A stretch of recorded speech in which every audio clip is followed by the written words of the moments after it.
Hey guys, so today I'm here with my 2016 overall favorites, but before, let me just show you guys something because I'm very excited. Look at this.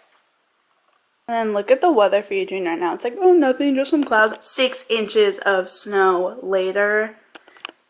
It's currently still snowing. Like heavy. But nope, weather app. Always not on point. It's snowing really hard, actually. It's seriously like pouring snow. Is that what you call it when it's snowing? Pouring snow?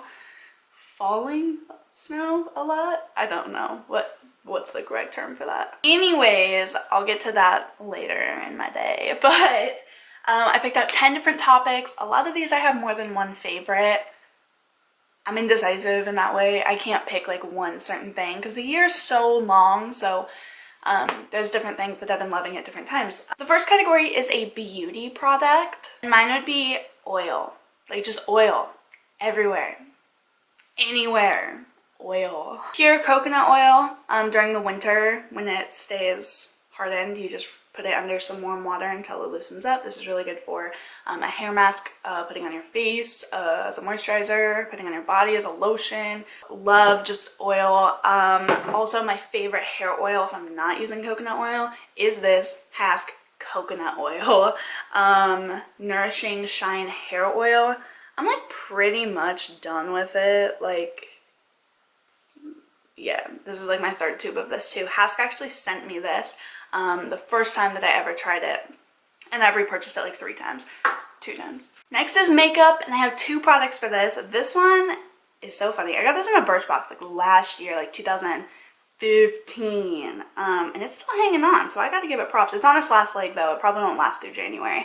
But this is the Benefit They're Real tinted primer in, I think, mink brown. Yeah, mink brown. It's a tinted lash primer, but I didn't use it for that. I actually used it for my eyebrows, and I didn't today, but it's pretty dark, and it has like a really nice wand for eyebrows because it's really stiff, and I thought it gave a great natural look. It brushed through almost like you would like a brow gel. Like, it was really nice, and it stayed all day. I really love this product. My other one is this baby. This is the Lorac Mega Pro 3. This has everything I could ever ask for.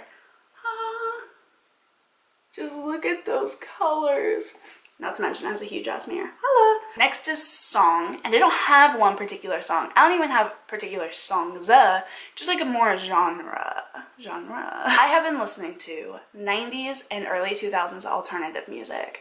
Like, it's gonna go out of style. Like, I love it. I've been listening to a lot of like Nirvana, Pearl Jam, a lot of like my like emo day sort of stuff too. I have a playlist on my Spotify. It's called Emo Phase.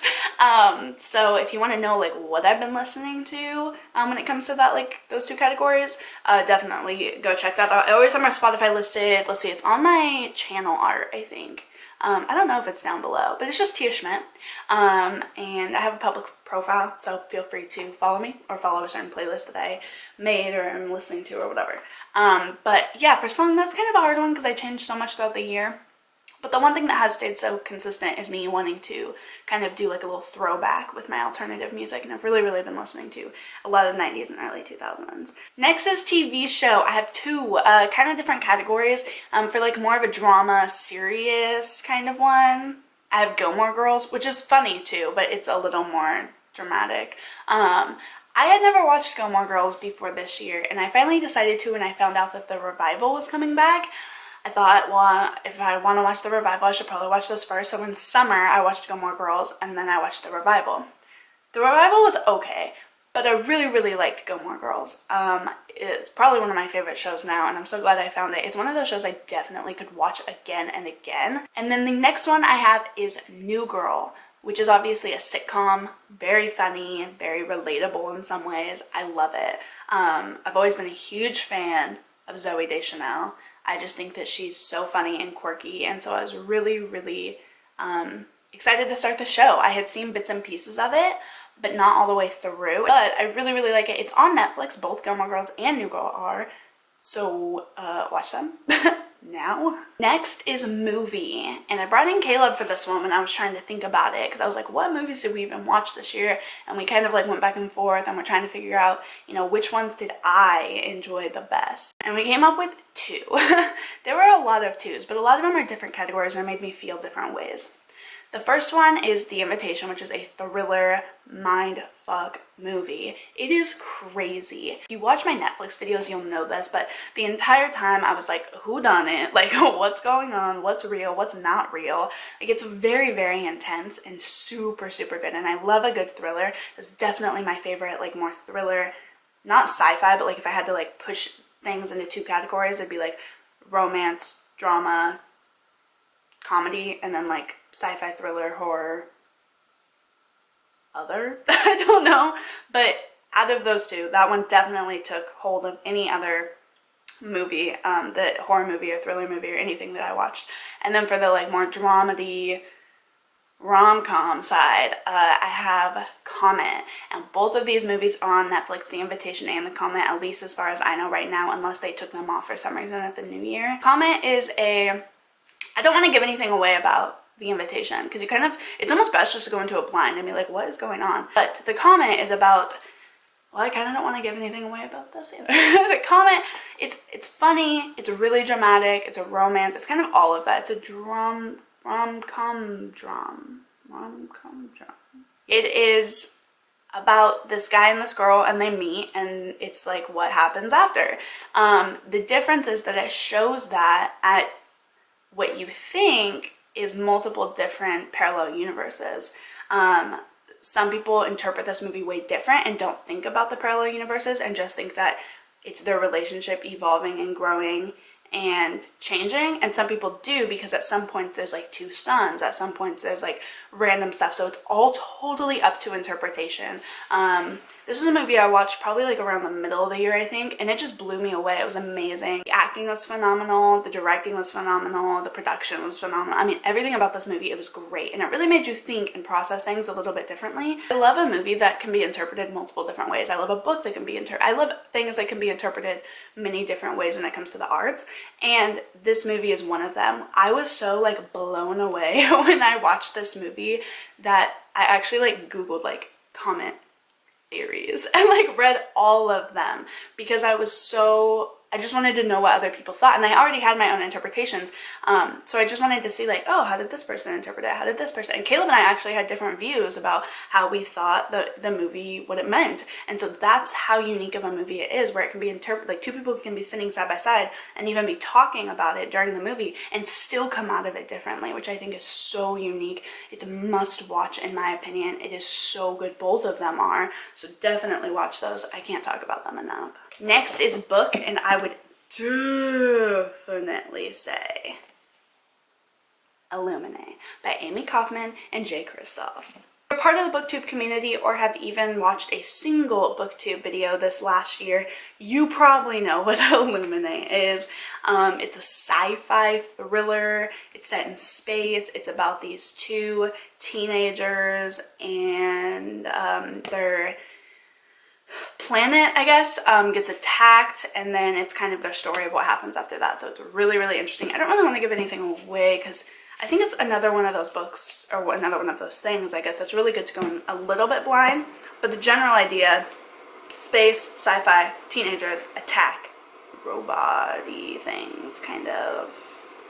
It's not told in just like a regular format. It's told so artistically. There's some chats, there's some call logs, there's pages like this, which are just really, really cool. It made it so fun to read, and I loved it. I highly recommend the book. The sequel of Illuminate, Gemina, came out late October of 2016, I believe, and I still haven't got my hands on it. I think I'm gonna I have a few books to read, and then I think I'm going to purchase that one, because it's definitely the next book that I want to buy and get my hands on and read. The next category is fashion, and I have 2 items for this. I have my black booties. These are Old Navy booties, and they are just the darnest thing. They are so freaking comfortable. And then the next are these American Eagle. What kind of jeans are these? Tom Girl jeans. And they're just like kind of like boyfriend jeans, but they have like major holes in them, and then like they're kind of cuffed at the bottom. They're not like capris, but they're kind of like, I guess you would say like ankle probably. The most comfortable pair of jeans I've ever had, and they're so cute too. I would throw in food, but I don't have like one particular food item because my taste and like preference changes so much throughout the course of like a year. But something that has stayed the same is this cookbook. This is the Oh She Glows cookbook by Angela Liddon. And you can see we got it all tabbed up. It's just our favorite thing. One of my favorite recipes, I'll just go ahead and show you, is this protein power, I hope that focused because I couldn't see, protein power rainbow quinoa salad. What are some other good ones? Some of my faves. One of my favorites. It's a veggie and cheese soup. It's supposed to be kind of like broccoli cheddar. And it's that one. Oh, I guess I forgot to mention, it's 100% plant-based, vegan, 100%. And most of the recipes can also be switched to be gluten-free or, you know, oil-free, like whatever. She has a lot of different like options and stuff. And funny enough, for Christmas, we actually got her, I think this was her first cookbook. So we got that, and we just made last night this soul-soothing African peanut stew, and it was like the best thing I've ever ate in my entire life. So definitely check out Oh She Glows. Oh She Glows every day. But these cookbooks, seriously, they will change your life. There's a YouTuber of the year. I have two, very different. The first one is Eric Conover. He's a daily vlogger, travel. He makes daily vlogs, and for 2017, he is literally making a video every single day, because before he did like Monday through Friday and then would take the weekends off, which is totally understandable. But I know for 2017, he decided to go balls out and do it every single day. I've been watching him since 2000. What year are we in? 15, but I know he started in 2014, I think, the end of 2014. But I've been watching him. He's super inspirational and just make you want to like get shit done. So go check him out, especially if you need some inspiration. And then the other person I follow is Inky Quill, or Let's Get Inky. She has two channels. She has like a scrapbooking, crafting, art channel, and I my apartment tour or something like that. I think I showed a couple of like my paintings, but I used to be like really artistic, and somewhere I lost that. Like at some point in my life, I decided to stop doing stuff like that. Even though it made me really happy and it was a great way to express myself, I just felt like it wasn't, you know, I wasn't super good at it, so I shouldn't do it. And I lost a big part of like my creativity and what I liked to do and my love for that, and I've gained it back. Like I'm having a drive lately to be more creative, more artistic, more expressive, and just to do more things that make me happy. And that's not like a New Year's resolution or anything. That's just, I've been thinking that for like the past 2 months. So I've been really wanting to get back into crafting. I used to scrapbook, actually. Soccer mom here. I used to scrapbook and I stopped, and I really want to get back into it because I love documenting my life, whether it be through film and vlogging and videos, or whether it be through photographs and documenting. And so that's something I want to get back into, and she does that. She does art journaling, which I think is something that I would really enjoy, and so I get inspiration from her. So if you're artistic at all, definitely follow her Let's Get Inky channel. If you're a scrapbooker or crafter, I definitely recommend her channel, Inky Quill. But both of them are amazing. She's so funny. Her husband and her are so cute. They're expecting right now, and I'm so excited and happy for them. I've been watching her for a year. So yeah, I've been watching her for the full year too. So those are definitely my two all-time favorites of 2015, and probably will remain my favorites for 2017. Next, I have my favorite memory, which definitely for the year, the thing that happened, I didn't have a very good year in 2016. I know some people did, and the majority of people also did not. Memory was an easy one to pick, honestly, because I didn't do a lot in 2016. I went to school. Memory was hitting 1,000 subscribers on YouTube. That was definitely the moment where I was so excited, and I'm at over 3,000, I think 3,200 something, and I can't believe it. I'm so grateful and lucky and excited. I've wanted this for a really long time, and you guys have no idea. A lot of people don't think that like, oh, 1,000, 3,000, 5,000, 10,000 even, like that's not a lot though in the scheme of things, but it is. Like 3,200 some people watching you is insane, and like wanting to support you and be there and comment and all that stuff is insane. So thank you if you're watching this and you're subscribed to me. Thank you so much. Of my favorites. I hope that you guys enjoyed this video. If you want to, leave a comment in the same categories and tell me what your favorite for each one was. Have a safe and happy new year and continue to do so, and I will see you guys in the next video.